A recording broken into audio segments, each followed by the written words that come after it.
ఉప ఎన్నికలపై BRS focus పెంచింది. పార్టీ కార్యకర్తలతో వరుస సమావేశాలు నిర్వహిస్తూ వస్తున్నారు. కేడర్కు బీఆర్ఎస్ అగ్రనేతలు దిశానిర్దేశం చేస్తున్నారు. 6 గ్యారంటీల పేరుతో ప్రజలను కాంగ్రెస్ మోసం చేసిందని విమర్శించారు. ఇక ప్రజలకు అండగా ఆనాడు మాగంటి గోపీనాథ్ ఉన్నారని, ప్రజల కష్టాలను రేవంత్ ప్రభుత్వం గాలి కుదిలేసిందని విమర్శించారు. 100 రోజుల్లో అమలు చేస్తామన్న హామీలు 700 రోజులైనా అమలు చేయడం లేదన్నారు.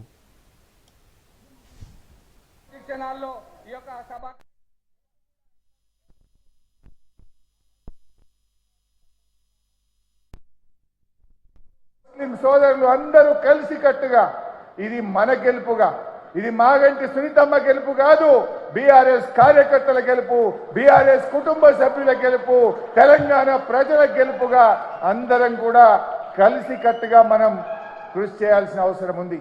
ముఖ్యంగా జూబ్లీ హిల్స్ కార్యకర్తలు చాలా బాగా పనిచేస్తా ఉన్నారు. నేను మీ అందరికీ ఒక్క భరోసా ఇస్తున్నాను, ధైర్యంగా ఉండండి. కేటీఆర్ గారు నేను మీ జూబ్లీ హిల్స్ని ఆనుకొనే ఉన్నాం. పిలిస్తే 10 నిమిషాల్లో మీకు అండగా మేముంటాం, మీ దగ్గర వచ్చి నిలబడతాం. సునీతమ్మకు కుడి చేయిగా ఎడమ చేయిగా అండదండలుగా ఉంటాం. కార్యకర్తలకు మీకు ఏ కష్టం వచ్చినా, ఏ ఆపద వచ్చినా, ఏ అవసరం వచ్చినా, మీరు ఒక్క మెసేజ్ పెట్టినా, ఒక్క పిలుపుకు కేటీఆర్ గారు, నేను, తలసాని సీనన్న మేమందరం కూడా మీకు అందుబాటులో ఉంటాం. ధైర్యంగా ముందుకు పోండి, ఎవరికి భయపడాల్సిన అవసరం లేదు. ఇది బీఆర్ఎస్ పార్టీ, మనకు ఉద్యమాల నుంచి పుట్టిన పార్టీ. మనకు ఉద్యమాలు కొత్త కాదు, పోరాటాలు కొత్త కాదు.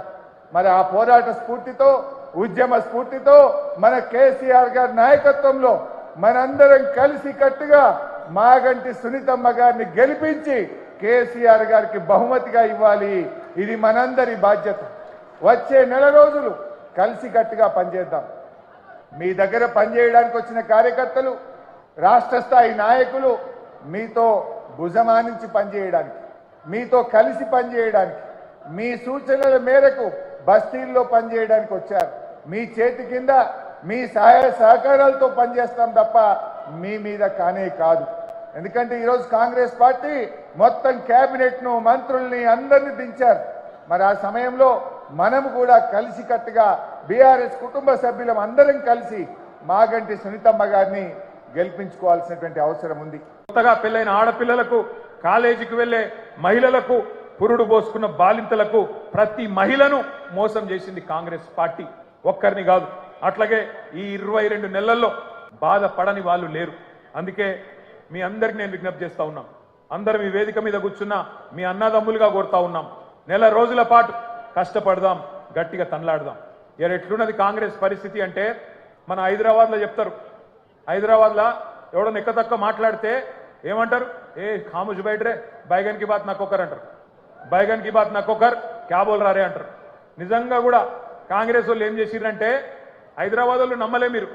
హైదరాబాద్లో ఒక్క సీటు కూడా కాంగ్రెస్కు మీరు ఇయ్యలే. ఎందుకంటే మీకు ముందే తెలుసు కాంగ్రెస్ ఎంత మోసం పార్టీ మీకు తెలుసు. అందుకే హైదరాబాద్లో ఒక్క సీటు కూడా ఇవ్వకుండా మొత్తం అన్ని సీట్లను కేసీఆర్కి అప్పచెప్పి, కేసీఆర్ నాయకత్వంలోనే ఈ రాష్ట్రం ముంగట్టుకోవాలి, హైదరాబాద్ ముంగట్టుకోవాలని చెప్పి మీరు తీర్పిచ్చారు. కానీ ఊర్లల్లో ఈ బైగన్కి బాతిని కొంతమంది నమ్మిరు, ఈ బైగన్ గాళ్ళని కొంతమంది నమ్మిరు. నమ్మి మోసపోయినరు. ఇలా మోసపోయిన వాళ్ళు మీకంటే ఎక్కువ ఊళ్ళల్లో తిరుగుతున్నారు. మీరు చూస్తున్నారు, యూట్యూబ్లలో తిరుగుతున్నాయి, వాట్సాప్లలో తిరుగుతున్నాయి.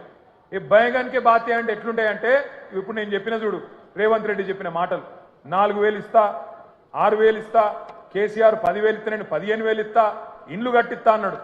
ఇందిరమ్మ రాజ్యం అంటే ఇల్లు గులగొట్టుడేనా? ఇందిరమ్మ రాజ్యం, ఇందిరమ్మ రాజ్యం, ఇందిరమ్మ రాజ్యం అంటే నువ్వు వచ్చినాక హైదరాబాద్లో కొత్తగా ఒక్క ఇటుక పెట్టింది లేదు, ఒక్క ఇల్లు కట్టింది లేదు, కొత్తగా ఒక రోడ్ వేసింది లేదు, ఒక్క బ్రిడ్జ్ కట్టింది లేదు. కానీ ఎన్ని ఇల్లు గులగొట్టినావు, ఎంతమందిని ఇండ్లల్లో ఉండే మా గరీబోళ్లను ఎంతమందిని రోడ్డు మీదకి నూకినావు. నీ హైడ్రా బుల్డోజర్ల అరాచకం ఆగాలంటే ఖచ్చితంగా మన అభ్యర్థి గెలవాలి. ఇవాళ జరుగుతున్న ఈ పోరాటం ఏదైతున్నదో, తెలంగాణలో ఉన్న గరీబులకు, తెలంగాణని ఇవాళ గద్దల్లాగా తన్నుక తింటున్న కాంగ్రెస్ వాళ్ళకు మధ్యనే జరుగుతూ ఉన్నది. మీరు దయచేసి నేను కోరుతా ఉన్నా, ఈ బాకీ కార్డు ఏదైతున్నదో ఇంటింటికి తీసుకొని పోవాలి. తప్పకుండా జూబ్లీ హిల్స్ లో కాంగ్రెస్ ను ఓడగొడితేనే 6 గ్యారంటీలు అమలైతాయి. ఏపీ రాజధాని అమరావతిలో సిఆర్డీఏ ప్రధాన కార్యాలయ భవనాన్ని సీఎం చంద్రబాబు ప్రారంభించారు. హైదరాబాద్ను మించిన రాజధాని నిర్మించాలన్నదే తన లక్ష్యం అన్నారు సీఎం. హైటెక్ సిటీ కట్టినప్పుడు చాలామంది ఎగతాళి చేశారన్నారు.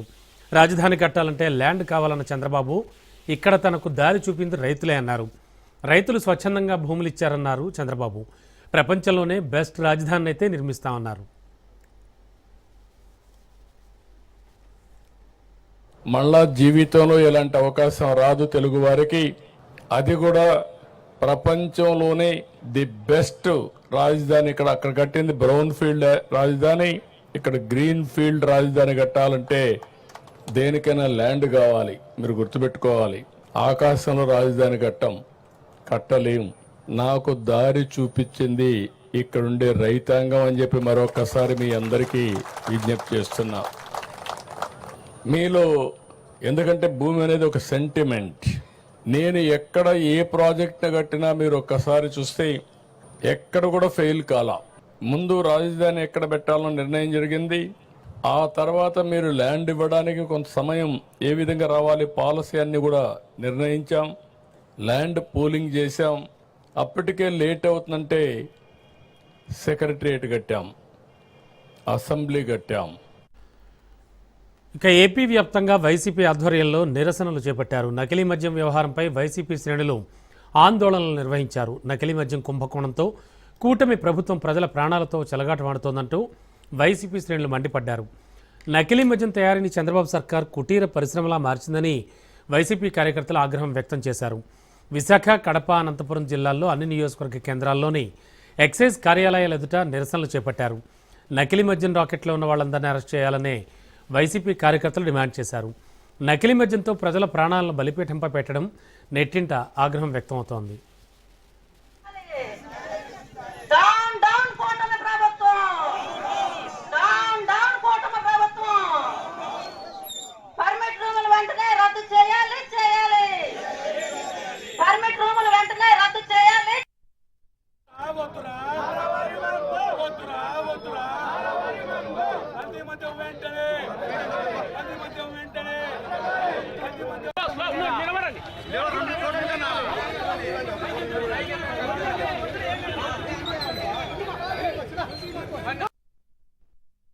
పోరాటంలో భాగంగా ఈరోజు గాజువాక నియోజకవర్గంలోని గాజువాక సమన్వయకర్త అయినటువంటి దేవాన్ రెడ్డి గారి ఆధ్వర్యంలో ఈ నకిలీ మద్యం మీద పోరాటం అనేది ఈరోజు ప్రారంభించడం జరిగింది. ఈరోజు రాష్ట్ర వ్యాప్తంగా 175 నియోజకవర్గాల్లో అన్ని ప్లేసుల్లో కూడా మద్యం మీద పోరాటం స్టార్ట్ అయింది. ఎందుకంటే ఈ మద్యం మీద పోరాటం అనేది ఎవరికి తెలియకుండా చాప కింద నీరులాగా జనాల ప్రాణాలను హరిస్తూ ఈరోజు మీకు తెలిసిన విషయం ఏంటంటే ఈ మద్యం మన అధికారంలో మనం పోయిన తర్వాత ఈ సంవత్సరం కాలంలో ఇప్పటి వరకు చనిపోయిన వాళ్ళ సంఖ్య 421 మంది చనిపోయారు మద్యం దీని కల్తీ మద్యం తాగి. ఈరోజు మద్యం మీద మా వైఎస్ఆర్ పార్టీ పిలుపు మేరకు రాష్ట్ర వ్యాప్తంగా కూడా ధర్నా చేసి ఎక్సైజ్ డిపార్ట్మెంట్కి వెళ్ళి ఒక విజ్ఞాపన పత్రాన్ని సమర్పించే కార్యక్రమంలో వాళ్ళు ఉన్నాం. రాష్ట్రంలో సంవత్సరం కాలం పూర్తవగానే ఈ మధ్య విధానం మార్పు అంటే సాధారణంగా ప్రభుత్వాలు ఏర్పడినప్పుడు మారినప్పుడు విధానాలు మారుతుంటాయి. కానీ ఆ విధానాల్లో ఆరోగ్యాన్ని కానీ రాష్ట్రం కానీ నాగాడులో ప్రసిద్ధి కానీ రానివ్వకుండా ఉంటుంది ఎక్సైజ్ విధానాలు. ఈ ప్రభుత్వం ప్రైవేట్ పరం చేస్తూ మద్య షాపులు విచ్చలవిడిగా మరి ఇచ్చేయడం జరిగింది. అందులో చూస్తే విచిత్రంగా ఇవాళ 3,400 షాపుల్ని టీడీపీ నాయకులు సిండికేట్ చేశారు. వాళ్ళేం చేశారు, రాష్ట్రంలో ఇంకా పర్మిట్ రూమ్ కానీ 75,000 బెడ్ షాపులని విచ్చలవిడిగా వ్యాపారం చేస్తున్నారు. గతంలో జగన్మోహన్ రెడ్డి గారు దాన్ని ప్రభుత్వ పరంగా చేశారు, నియంత్రించారు, నియంత్రించారు. విచ్చలవిడిగా ప్రైవేట్ వాళ్ళ చేతుల్లోకి వెళ్ళకుండా చేశారు. ప్రభుత్వ పరంగా ఉంటే ప్రభుత్వం అవాదారి ఉంటుందని, ప్రజల ఆరోగ్యం బాగోదని అదే కాస్ట్ ఉంటుంది. ఈనాడు చూస్తే ఈ చేస్తున్న కార్యక్రమం సంవత్సరం దాటిన వెంటనే చూస్తే ఇక్కడ నేను మద్యం ఆఫ్రికా నుంచి వచ్చేస్తుంది, ఇక్కడ మద్యం తయారైపోతుంది. ఆ విషయం మనం కొనుక్కోలేకపోయాం చాలా కాలం. జరుగుతున్న పరిస్థితి ఏ విధంగా ఉందో ప్రతి ఒక్కరం చూస్తున్నాం. ఒక రాష్ట్రంలో ఉన్న ప్రతి ఆడబిడ్డ పుస్తులు తెంపుతూ నారా గారు మేము మంచి ప్రభుత్వం అని చెప్పుకొని అందరి జీవితాలు నాశనం చేస్తూ ఇలాగా మద్యం అయితేనేమి ప్రతి ఒక్కటి ఇప్పుడు మద్యం తాగి చనిపోయిన వాళ్ళ కుటుంబాలకు అలాగే నష్టపోయిన వాళ్ళ పిల్లలను వీళ్ళే ఆదుకొని వాళ్ళ జీవితాంతం వాళ్ళకు అన్ని విధాల సహాయపడాలి. అలాగే ఈ మద్యాన్ని అరికట్టాలి. లేకపోతే వైఎస్ఆర్సీపీ తరఫున రాష్ట్రం మొత్తం మీ ఆఫీసులు అలాగే సీఎంఓ కూడా చుట్టుముడతామని చెప్పి హెచ్చరిస్తున్నాం. ఇప్పటి వరకు సంక్షేమ పథకాలు అరకొర సంక్షేమ పథకాలే. ఇప్పుడు ఇన్ని ఇబ్బందులు పడుతుంటే ఇప్పుడు మళ్ళీ నకిలీ సారా, మామూలుగానే బ్రాండ్ తాగితేనే కల్తీ అయిపోయి జనాలు చనిపోయే రోజుల్లో ఈ రోజు నకిలీ సారా పెట్టారు. ఈ రోజు ఆ సారా దాగి ఇంటి ఒక యజమాని చనిపోతే ఆ కుటుంబం పరిస్థితి ఏంది, ఆ పిల్లల పరిస్థితి ఏంది ప్రభుత్వం ఆలోచన చేయాలి. ఈ నకిలీ సారా వల్ల మీకున్న ఎమ్మెల్యేలు కావచ్చు, ఎంపీలు కావచ్చు, ఈ ప్రభుత్వంలో ఉన్న కూటమి వాళ్ళు కావచ్చు బాగుపడతారు. కానీ కుటుంబం చిన్న భిన్నమై అప్పులు పాలై ఎక్కడికి వెళ్తుందో ఒకసారి ఆలోచన చేయాలని మేము వైఎస్ఆర్ తరపు నుంచి మీ అందరినీ ప్రార్థిస్తున్నాం. ఈ నకిలీ మద్యం కానీ సంక్షేమ పథకాలు కానీ విజయవంతంగా దూసుకు వెళ్లేలా ప్రభుత్వం పనిచేయాలి. కానీ ఇలా ఆరకొర సంక్షేమ పథకాలు ఈ నకిలీ మద్యాల వల్ల ప్రాణాలు తీసే విధంగా ప్రభుత్వం పనిచేయకూడదని. నకిలీ మద్యంపై రాష్ట్ర వ్యాప్తంగా వైసీపీ నిరసనలు చేపట్టింది. ఇందులో భాగంగా చిత్తూరు జిల్లా నగరి నియోజకవర్గంలో మాజీ మంత్రి ఆర్కే రోజా ఆధ్వర్యంలో నిరసన ర్యాలీ చేపట్టారు. నారావారి సారా పాలన నశించాలంటూ నినాదాలు చేస్తూ రోజా నివాసం నుంచి నగర ఎక్సైజ్ కార్యాలయం వరకు నిరసన ర్యాలీ కొనసాగింది. నకిలీ మద్యం నియంత్రించాలని, కల్తీ మద్యంపై సిబిఐ ఎంక్వైరీ చేయాలని డిమాండ్ చేశారు. అనంతరం నగర ఎక్సైజ్ సిఐకి వినతిపత్రం అందజేశారు.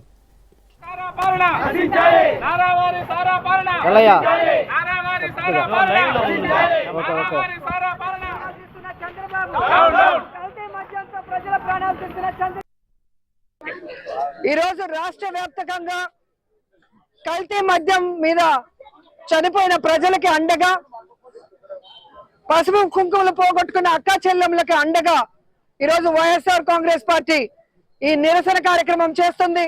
భవిష్యత్తులో ఈ కల్తీ మద్యం వల్ల ఇంకెవరి ప్రాణాలు పోకూడదు, అందరినీ కాపాడుకోవాల్సిన బాధ్యత మన మీద ఉందని చెప్పి జగన్మోహన్ రెడ్డి గారి పిలుపు మేరకు ఈ రోజు మనం అందరం కూడా ఈ నిరసన కార్యక్రమంలో పాల్గొని ర్యాలీగా వెళ్లి ఎక్సైజ్ ఆఫీసర్స్ కి వాళ్ళ నియోజకవర్గాల్లో ఈ కల్తీ మద్యం గాని బెల్ట్ షాపులు గాని లేకుండా చేయాలి. అలాగే తప్పుడు కేసులు పెట్టకుండా నిజంగా ఎవరైతే సారా కాస్తున్నారో, ఎవరైతే బెల్ట్ షాపులు నడిపిస్తున్నారో, ఎవరైతే కల్తీ మద్యాన్ని అమ్ముతున్నారో వాళ్ళని అరెస్ట్ చేయాలని డిమాండ్ చేస్తూ ఉన్నాం.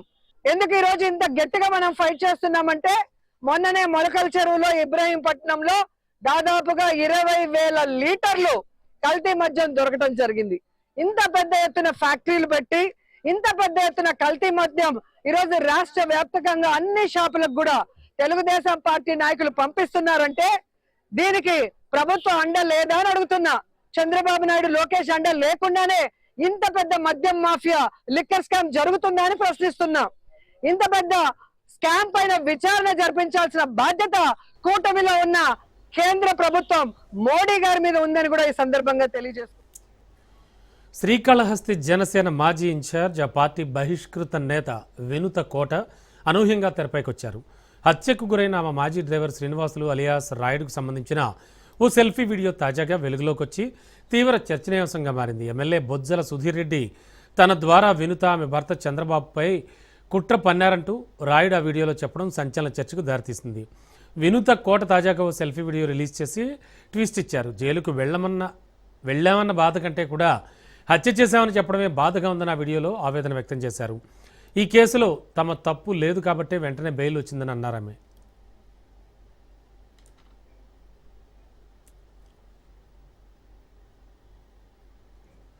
మనసు నిండా పుట్టెడు బాధ ఉంది. చేయని తప్పుకు జైలుకు వెళ్ళిన బాధ లేకపోయినా మేము చంపామని ప్రచారం చేయడం చాలా బాధ కలిగిస్తోంది. రాయుడు చావులో మా ప్రమేయం లేదని కోర్టు భావించింది కాబట్టే 19 రోజుల్లో బెయిల్ ఇచ్చింది. నెల రోజుల్లోనే కేసుల్లో ఉన్న వాళ్ళందరికీ బెయిల్ వచ్చింది. విదేశాల్లో లక్షల జీతాలు తీసుకుని రాజకీయాల్లోకి వచ్చింది ప్రజలకు సేవ చేయడానికే తప్ప మనుషుల ప్రాణాలను తీసేందుకు కాదు. అలాంటి మనస్తత్వం మాది కాదు అన్నారామె.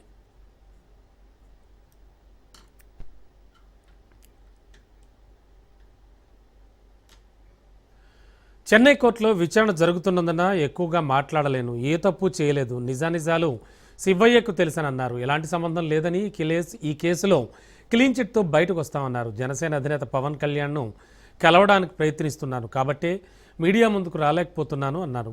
కుట్రకు సంబంధించిన అన్ని ఆధారాలతో త్వరలో మీడియా ముందుకు వస్తా అన్నారు. న్యాయం ఎప్పటికైనా గెలుస్తుందన్నారు.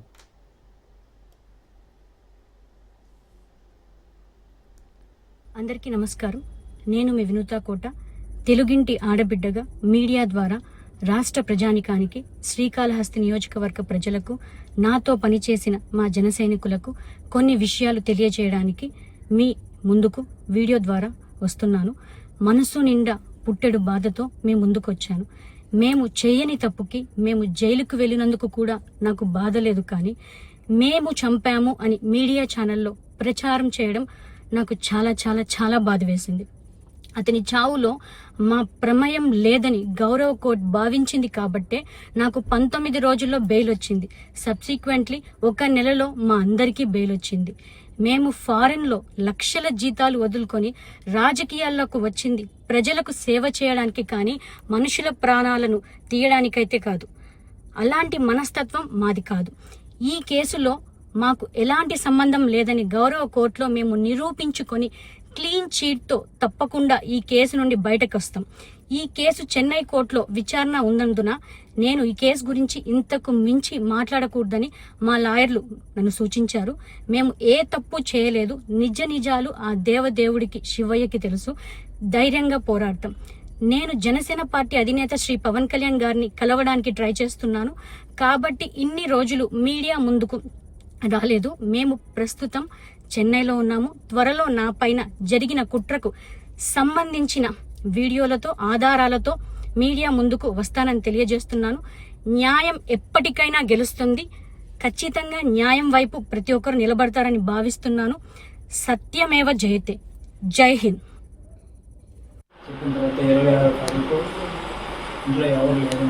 మేడం ఒకటి సోఫాలో కూర్చుంటే నేను కొన్ని కాలం కూర్చున్నట్టు కూర్చొని నా ఫోన్ బ్యాక్గ్రౌండ్ వీడియో రికార్డ్ అని అప్పుడు వీడియో ఆన్ చేసుకొని వీడియో వెనకాల మధ్యలో వీడియో పెట్టే లోపల నా ఫోన్కి వాట్సాప్లో ఏదో మెసేజ్ వచ్చింది. మెసేజ్ వచ్చే లోపల అది సౌండ్ వచ్చి అక్క తీసుకొని చదివిస్తాను అని చెప్పి తర్వాత అనే టైంలో వీడియో చేసి ఫోన్లో వీడియో చేశాను. నాకు భయం వేసి నేను సునీతకి ఫోన్ చేశాను. నాతో వీడియో తీసా ఉంది, నేను దొరుకుతున్నాను, ఏం చేయాలి ఇప్పుడు అని చెప్తే నువ్వేమని చెప్పావు అని అడిగాడు.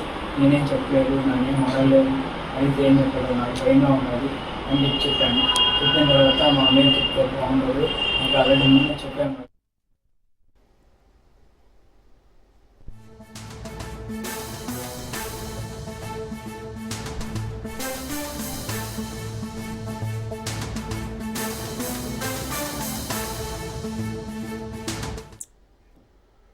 బ్రేకింగ్లో చూస్తున్నాం. జడ్చర్ల ఎమ్మెల్యే అనిరుద్ధ్ రెడ్డి మరోసారి సంచలన వ్యాఖ్యలు చేశారు. మాజీ ఎమ్మెల్యే ఎర్రశేఖర్ కాంగ్రెస్ పార్టీలో చేరికపై అసహనం వ్యక్తం చేశారు.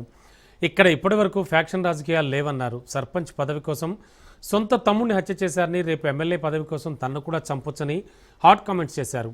ఇలాంటి వాళ్ల కోసం జెడ్ కేటగిరీ సెక్యూరిటీ అడగాలా అని ప్రశ్నించారు. ఎన్నికలకు ముందు తాము ఓడిపోవాలని ప్రయత్నం చేసిన వారిని కాంగ్రెస్ పార్టీలోకి తీసుకోవాలంటే ఉమ్మడి మహబూబ్నగర్ జిల్లాలోని కాంగ్రెస్ ఎమ్మెల్యేలు ఎవరూ ఒప్పుకునే పరిస్థితి లేదన్నారు.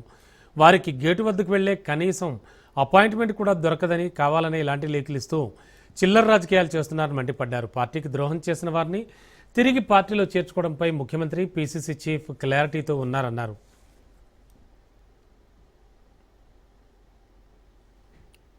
ఏ మాజీ ఎమ్మెల్యే కానీ ఎవరిపైనా నేను విమర్శలు చెప్పలేదు, చేయలేదు. నేను ఫ్యాక్షన్ రాజకీయాల గురించి మాట్లాడినా. ఫ్యాక్షన్ రాజకీయాలు, సొంత తమ్ముడిని చంపిన వాళ్ళు సర్పంచ్ పదవుల కోసం అలాంటి వాళ్ళ గురించి మాట్లాడినా. అలాంటి వాళ్ళు మా పార్టీలో మేము తీసుకోము, మా ఫ్యాక్షన్ రాజకీయాలు కాంగ్రెస్ పార్టీలో ఉండవు అని చెప్పి నేను చెప్పినాను. ఏ మాజీ ఎమ్మెల్యే కానీ ఎవరిపైనా నేను విమర్శలు చెప్పలేదు, చేయలేదు. నేను ఫ్యాక్షన్ రాజకీయాల గురించి మాట్లాడినా. ఫ్యాక్షన్ రాజకీయాలు, సొంత తమ్ముడిని చంపిన వాళ్ళు సర్పంచ్ పదవుల కోసం అలాంటి వాళ్ళ గురించి మాట్లాడినా. అలాంటి వాళ్ళు మా పార్టీలో మేము తీసుకోము, మా ఫ్యాక్షన్ రాజకీయాలు కాంగ్రెస్ పార్టీలో ఉండవు అని చెప్పి నేను చెప్పినాను. చూస్తున్నాం. జడ్చర్ల ఎమ్మెల్యే అనిరుద్ధ్ రెడ్డి మరోసారి సంచలన వ్యాఖ్యలు చేశారు. మాజీ ఎమ్మెల్యే ఎర్రశేఖర్ కాంగ్రెస్ పార్టీలో చేరికపై అసహనం వ్యక్తం చేశారు. ఇక్కడ ఇప్పటి వరకు ఫ్యాక్షన్ రాజకీయాలు లేవన్నారు. సర్పంచ్ పదవి కోసం సొంత తమ్ముడిని హత్య చేశారని, రేపు ఎమ్మెల్యే పదవి కోసం తన్ను కూడా చంపొచ్చంటూ హాట్ కామెంట్స్ చేశారు. ఇలాంటి వారి కోసం జెడ్ కేటగిరీ సెక్యూరిటీ అడగాలా అని ప్రశ్నించారు. ఎన్నికలకు ముందు తాము ఓడిపోవాలని ప్రయత్నం చేసిన వారిని కాంగ్రెస్ పార్టీలోకి తీసుకోవాలంటే ఉమ్మడి మహబూబ్నగర్ జిల్లాలోని కాంగ్రెస్ ఎమ్మెల్యేలు ఎవరూ ఒప్పుకునే పరిస్థితి లేదన్నారు. వారికి గేటు వద్దకు వెళితే కనీసం అపాయింట్మెంట్ కూడా దొరకదని, కావాలనే ఇలాంటి లీకులు ఇస్తూ చిల్లర రాజకీయాలు చేస్తున్నారని మండిపడ్డారు. పార్టీకి ద్రోహం చేసిన వారిని తిరిగి పార్టీలో చేర్చుకోవడంపై ముఖ్యమంత్రి, పీసీసీ చీఫ్ క్లారిటీతో ఉన్నారన్నారు.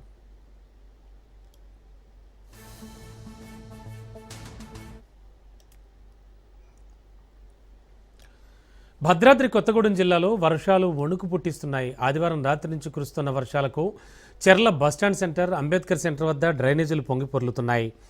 వ్యాపార సముదాయాల్లోకి నీళ్లు రావడంతో వ్యాపారస్తులు, హోటల్ యజమానులు తీవ్ర ఇబ్బందులు ఎదుర్కొంటున్నారు.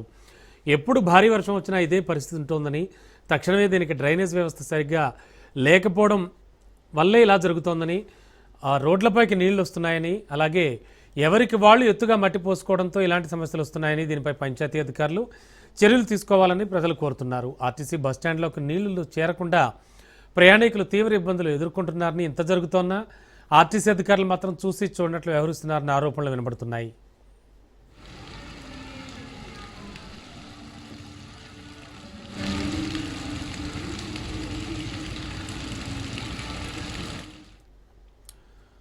మరికాసేపట్లో ఏపీ సీఎం చంద్రబాబు ఢిల్లీకి వెళ్తున్నారు. ప్రధాని మోడీని కలుస్తారు.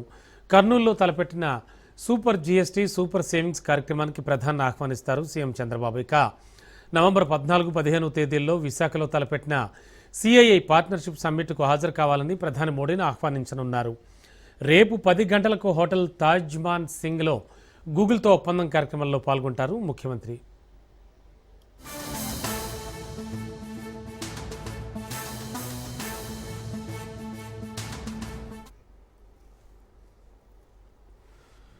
ఇక మరికాసేపట్లో ఏపీ సీఎం చంద్రబాబు ఢిల్లీకి వెళుతున్నారు. ప్రధాని మోడీని కలుస్తారు. కర్నూలులో తలపెట్టిన సూపర్ జీఎస్టీ, సూపర్ సేవింగ్స్ కార్యక్రమానికి ప్రధానిని ఆహ్వానించనున్నారు.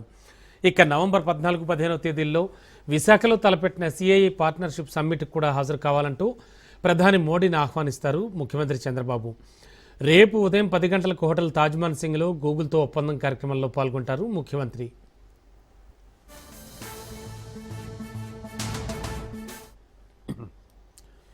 యాదాద్రి భువనగిరి జిల్లాలో కురిసిన అకాల వర్షం తీవ్ర నష్టాన్ని మిగిల్చింది. చౌటుప్పల్ మండలం నక్కగూడెం గ్రామం యాస యాదిరెడ్డి అనే రైతుకు చెందిన కోళ్ల ఫారంలోకి భారీ వరద నీరు వచ్చేరింది. వరద నీరు దాటి కోళ్ల ఫారంలోని వేలాది కోళ్లు మృతి చెందాయి.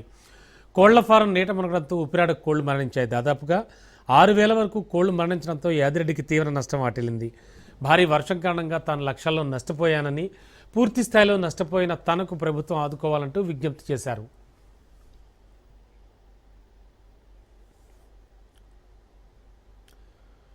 వరంగల్ జిల్లా నర్సంపేట వ్యాప్తంగా రాత్రి నుంచి ఎడతెరిపి లేకుండా వర్షం పడుతోంది. నర్సంపేట వ్యవసాయ మార్కెట్ యార్డులో ఆరబోసిన మొక్కజొన్న గింజలు తడిసి ముద్దయ్యాయి.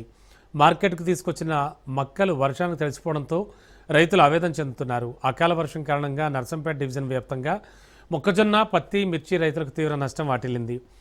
రైతు సంఘాల అధికారులు తక్షణమే స్పందించి నష్టపోయిన తమకు నష్టపరిహారం చెల్లించాలని రైతులు డిమాండ్ చేస్తున్నారు.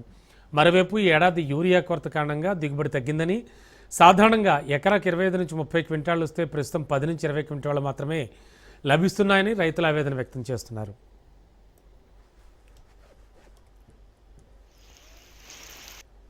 వరంగల్ జిల్లా నర్సంపేట మండలం ఎంగల్తండ గ్రామం సార్. నేను 3 ఎకరాలు మొక్కజొన్న వేసాను సార్. 3 ఎకరాలకు తగినంత దిగుబడి కూడా రాలేదు. ఎందుకంటే దానికి సంబంధించి యూరియా బాగా కొరత అయిపోయింది. సరే, ఏదో దిగుబడి తక్కువ వచ్చినా మా కుటుంబ అవసరం కోసం మేము మార్కెట్కి దగ్గర వారం రోజులు అవుతుంది సార్ మార్కెట్ తీసుకొచ్చి. కానీ దానికి మద్దతు ధర కూడా గవర్నమెంట్ తీసుకుంటలేదు. గవర్నమెంట్ మద్దతు ధర ప్రకటించినప్పటి నుంచి ఇప్పుడు వరకు మార్కెట్ స్టార్ట్ అయ్యి 2 నెలలు అవుతుంది, కానీ మద్దతు ధర ఏ రైతు దగ్గర నుంచి ఇప్పుడు తెలంగాణ రాష్ట్రంలో మొత్తం ఎక్కడ తీసుకోలేదు సార్. వాళ్ళు చెప్పుడు వరకే మేము మద్దతు ధర తీసుకుంటాం, ఇంతవరకు ఒక మద్దతు ధర తీసుకోలేదు సార్. మేము రాత్రి వర్షానికి మా మొక్కజొన్న మొత్తం కొట్టుకోపోయింది సార్. కాబట్టి గవర్నమెంట్ కానీ అధికారులు వచ్చి మమ్మల్ని ఆదుకోవాలి, ప్రభుత్వ మద్దతు ధరతో మా మొక్కజొన్న తీసుకోవాలి. ఇంతవరకు మాకు మార్నింగ్ పేపర్లు వాళ్ళు వీళ్ళు వచ్చి మమ్మల్ని పరామర్శిస్తున్నారు, ఏమైంది ఏంటిదని. కానీ ఒక గవర్నమెంట్ అధికారి కానీ మార్కెట్ అధికారులు కానీ ఇంతవరకు మాకు ఇక్కడ రాలేదు సార్ మా దగ్గరికి. కలియుగ ప్రత్యక్ష దైవం తిరుమల శ్రీ వెంకటేశ్వర స్వామి వారిని పలువురు సినీ ప్రముఖులు దర్శించుకున్నారు. వీఐపీ బ్రేక్ దర్శన సమయంలో నూతన వధూవరులు నార్నే నితిన్ శివాని దంపతులతో జూనియర్ ఎన్టీఆర్ సతీమణి లక్ష్మీ ప్రణతి దర్శించుకున్నారు. అలాగే బాలీవుడ్ సినీ నిర్మాత ఏక్తా కపూర్, కృతి శెట్టి, దర్శకుడు వెంకీ కుడుముల వేర్వేరుగా స్వామివారి దర్శించుకుని మొక్కులు చెల్లించుకున్నారు. ఇక దర్శనానంతరం రంగనాయకుల మండపంలో సినీ ప్రముఖులకు వేదాశీర్వచనం అందించి శ్రీవారి తీర్థ ప్రసాదాలు అందజేశారు ఆలయ అధికారులు.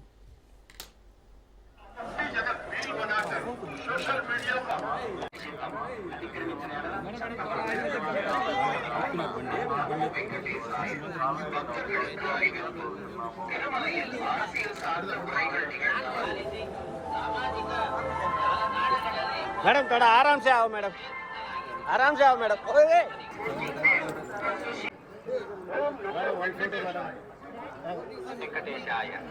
నిలబడినా తీస్తాను.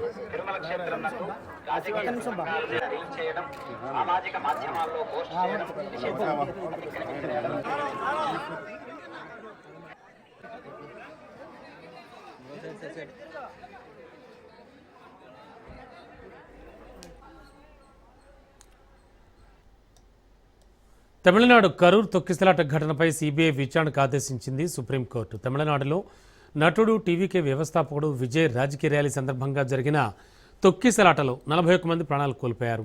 100 మందికి పైగా గాయపడ్డారు. విషాద ఘటనపై సిబిఐ విచారణ కోరుతూ దాఖలైన పిటిషన్పై సుప్రీంకోర్టులో ఇవాళ విచారణ జరిపింది. తొక్కిసలాట ఘటనపై సిబిఐ విచారణకు ఆదేశించింది.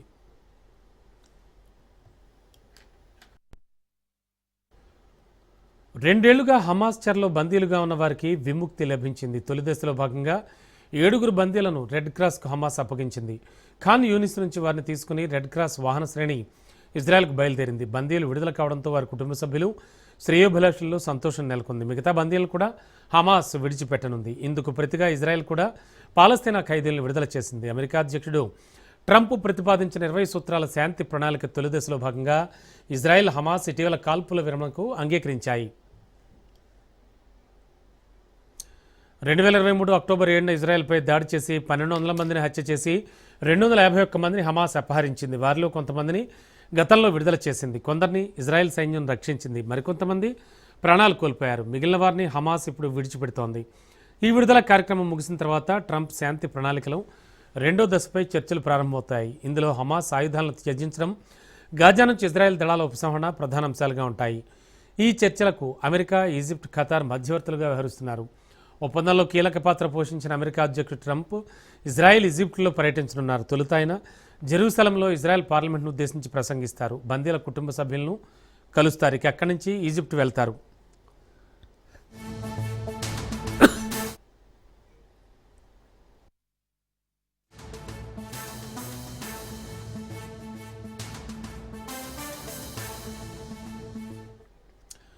ఈ క్రమంలో ప్రధాని నెతన్యాహు, ఆయన సతీమణి బందీలకు స్వాగతం పలుకుతూ సందేశం విడుదల చేశారు. మరోవైపు బందీల కుటుంబ సభ్యులు, శ్రేయోభిలాషులు తమ వారి కోసం ఉత్కంఠగా ఎదురుచూస్తున్నారు. దీనికి సంబంధించిన వీడియోలు, ఫోటోలు బయటకు వచ్చాయి. బందీలు హమాస్ నుంచి విడుదలవుతున్న నేపథ్యంలో ఇజ్రాయెల్లో సంబరాలు చేసుకుంటున్నారు. హమాస్పై యుద్ధంలో తాము విజయం సాధించినట్లు సంబరాలు జరుపుకుంటున్నారు.